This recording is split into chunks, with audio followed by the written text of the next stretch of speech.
மட்டக்களப்பு பல்கலைக்கழகத்திலே 20 வயதுடைய இளம் பெண்ணானவர் பல்கலைக்கழகத்தினுடைய விடுதியிலே தனது உயிரை மாய்த்திருக்கிறார். அந்த உயிரிழப்பிற்கான காரணம் என்ன? அது தொடர்பான காணொளிகளும் அத்தோடு கனடாவிலிருந்து யாழ்ப்பாணத்தை சுற்றி பார்ப்பதற்காக வருகை தந்த இளம் குடும்பஸ்தர் முல்லைத்தீவு கடற்கரையிலே உயிரிழந்திருக்கிறார். அந்த விடயம் தொடர்பாக இந்த காணொளியிலே பார்வையிட போகிறீர்கள். அத்தோடு திருகோணமலை நிலாவளி பகுதியிலே திருமணமாகி 3 மாதங்களான 31 வயதுடைய இளம் பெண்ணானவர் வீட்டிலே உயிரிழந்திருக்கிறார். அந்த உயிரிழப்பிற்கான காரணம் என்ன? அது தொடர்பான காணொளிகளை தான் இந்த காணொளியிலே பார்வையிட போகிறீர்கள். காண்டிபன் வியூஸ் என்ற யூடியூப் சேனலுக்கு நீங்கள் புதிதாக வந்திருப்பாரானால் சப்ஸ்கிரைப் பண்ணி ஆதரவு தாருங்கள். ஃபேஸ்புக் தளத்திற்கு நீங்கள் புதிதாக வந்திருப்பாரானால் ஃபாலோ செய்து வைத்திருப்பதன் மூலம் நமது காணொளிகளை நீங்கள் உடனுக்குடன் பார்வையிட முடியும். வாருங்கள் காணொளிக்குள் செல்வோம். மட்டக்களப்பு திருக்கோவில் தம்பிலிவு பகுதியைச் சேர்ந்த 20 வயதுடைய கே யாழினி என்ற பெண்ணானவர் மட்டக்களப்பு சுவாமி விபுலானந்தர் இசை நடன கல்லூரியிலே தெரிவாகி பல்கலைக்கழகத்துக்கு தெரிவாகி அங்கு கல்வி கற்றுக் கொண்டிருக்கும் போது 3 மாதங்கள் தான் அவர் அந்த பல்கலைக்கழகத்துக்கு சென்று கல்வி கற்றுக் கொண்டிருந்திருக்கின்றார். பல்கலைக்கழகத்தினுடைய விடுதியிலே தங்கியிருந்து கல்வி கற்பது வழக்கமாக இருந்திருக்கின்றது. நேற்றைய தினம் இந்த மாணவியானவர் கல்வி கற்ற பின்னர் விடுதிக்கு வந்து இருக்கும்போது திடீரென தனது உயிரை தானே மாய்த்திருக்கிறார். இந்த சம்பவம் மட்டக்களப்பு சுவாமி விபுலானந்தர் இசைநட கல்லூரியுடைய விடுதியிலே நடைபெற்றிருக்கிறது. திடீரென இந்த மாணவியானவர் தனது உயிரை அந்த இடத்தில் மாய்த்திருக்கிறார். அந்த இடத்துக்கு சென்ற சக மாணவிகள் இவருடைய இந்த உயிரிழப்பை தாங்கிக் கொள்ள முடியாமல் திடீரென அந்த 2 மாணவிகள் மயக்கமுற்று கீழே விழுந்திருக்கிறார்கள். உடனடியாக மட்டக்களப்பு போதனா வைத்தியசாலையிலே இந்த உயிரை மாய்த்த மாணவியை கொண்டு சென்றிருக்கிறார்கள். எனினும் சிகிச்சை பலனின்றி அந்த பெண்ணானவர் உயிரிழந்திருக்கிறார். மயக்கமுற்ற 2 மாணவிகளும் வைத்தியசாலையிலே அனுமதிக்கப்பட்டு அவர்களுக்கான சிகிச்சை தற்போது வழங்கப்பட்டு கொண்டிருக்கின்றது. பல்கலைக்கழகங்களிலே கூடுதலாக மாணவிகள் உயிரிழப்பது கூடுதலாக காணப்பட்டு கொண்டிருக்கின்றது. ட்ராக்கிங் என்ற பெயர்களில் மனநல பிரச்சினை காரணமாக தமது உயிரை அவர்களே மாய்த்து கொண்டிருக்கிறார்கள். காரண சம்பவங்கள் பல்கலைக்கழகங்களிலே கூடுதலாக நடைபெறுவது வழக்கமாக காணப்பட்டு கொண்டிருக்கின்றது. இந்த சம்பவமானது மட்டக்களப்பு திருக்கோவில் தம்பிலிவு பகுதியிலே மிகுந்த சோகத்தில் ஆழ்த்தி இருக்கின்றது. மாணவியானவர் பல்கலைக்கழகத்துக்கு சென்றாலே அந்த ஊர் மக்கள் எல்லாம் சந்தோஷப்படுவார்கள். அதோடு அவர்களுடைய தாய் தந்தையர்கள் மிக்க சந்தோஷம் அடைவார்கள். என்றால் எனது மாணவி பல்கலைக்கழகத்துக்கு சென்றிருக்கிறார், அவர் நல்ல கல்வியிலே சிறந்த நல்ல பதவிகள் பெற்று நல்ல உயர்ந்து வருவார் என்று எதிர்பார்த்த பெற்றோர்களுக்கு இந்த மாணவி ஒரு அதிர்ச்சியான சம்பவத்தை கொடுத்திருக்கிறார்கள். மிகுந்த ஒரு சோகமான சம்பவம் அந்த தாய் தந்தையருக்கு ஏற்படுத்தப்பட்டிருக்கின்றது. இவ்வாறான சம்பவங்கள் இனிவரும் காலங்களிலே நடைபெறாமல் உங்களுக்கு மனநல பிரச்சனைகள் ஏதேனும் இருந்தால் 1926 என்ற இலங்கை தேசிய மனநல உதவி சேவைக்கு நீங்கள் தொடர்பை ஏற்படுத்தி உங்களுக்கு ஏற்படுகின்ற மனநல பிரச்சனைகள் சம்பந்தமாக அவர்களுடன் கலந்துரையாடி அந்த பிரச்சனைகளை நீங்கள் தீர்த்து கொள்ளலாம் என்பதை கூறிக்கொண்டு அத்துடன் கனடாவிலிருந்து இலங்கை சுற்றி பார்ப்பதற்காக வருகை தந்த யாழ்ப்பாணம் அச்சிவேலியை புறப்படமாக கொண்ட 51 வயதுடைய பூபாலசிங்கம் ஈசன் என்னும் இளம் குடும்பஸ்தர் இலங்கை சுற்றி பார்ப்பதற்காக அவர்களுடைய குடும்பமாக சென்றிருக்கிறார்கள். முல்லைத்தீவு நாயாறு கடற்கரை பகுதியிலே அவர் அந்த கடற்கரையிலே நீராடச் சென்றிருக்கின்றார். நீராடச் சென்ற இடத்திலே அந்த நீரோட்டமானது அங்கு அதிகமாக இருந்திருக்கின்றது.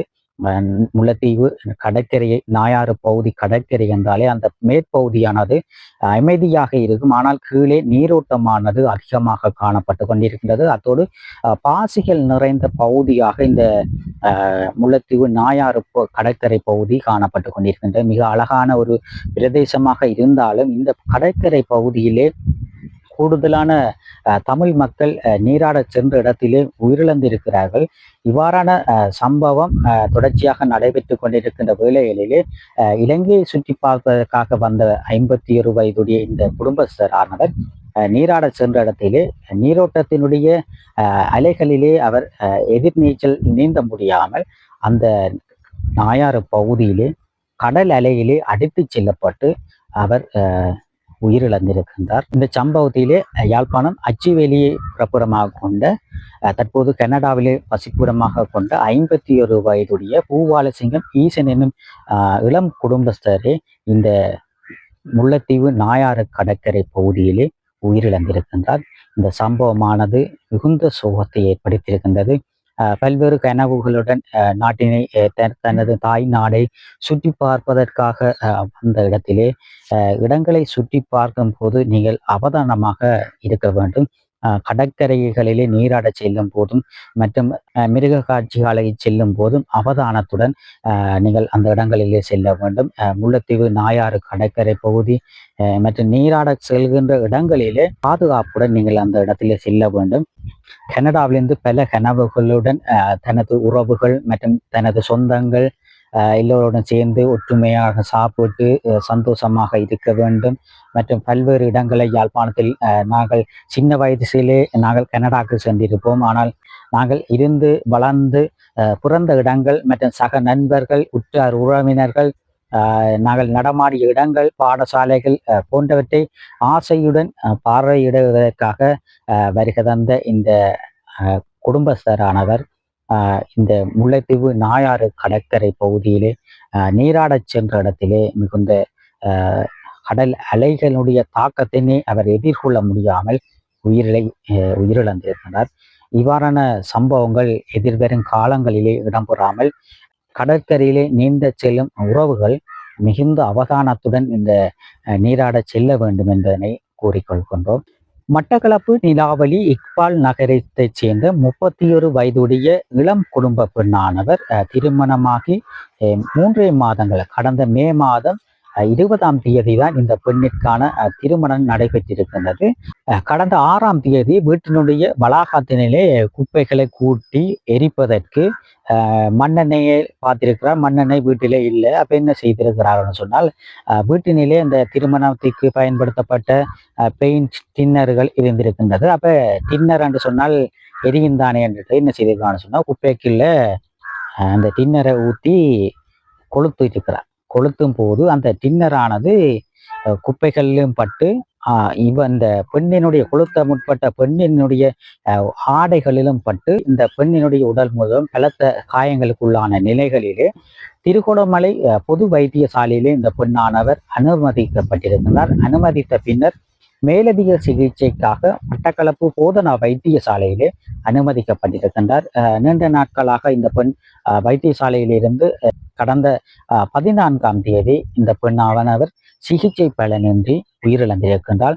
திருமணமாகி 3 மாதங்களான இந்த 31 வயதுடைய இந்த பெண்ணினுடைய உயிரிழப்பானது அந்த பகுதியை மிகுந்த சோகத்தில் ஆழ்த்தி இருக்கிறது. பல கனவுகளுடன் எதிர்பார்ப்புகளுடன் வாழ்ந்து வந்த அந்த இளம் குடும்ப பெண்ணானவர் திடீரென எதிர்பாராத விதமாக இவ்வாறு வீட்டிலே குப்பைகளை எரிக்கும் போது திடீரென தீப்பரவி இவ்வாறு உயிரிழந்திருக்கின்றார். இந்த சம்பவத்துடன் மக்கள் அனைவருக்கும் ஒரு விழிப்புணர்வு ஏற்படுத்தப்பட்டிருக்கின்றது.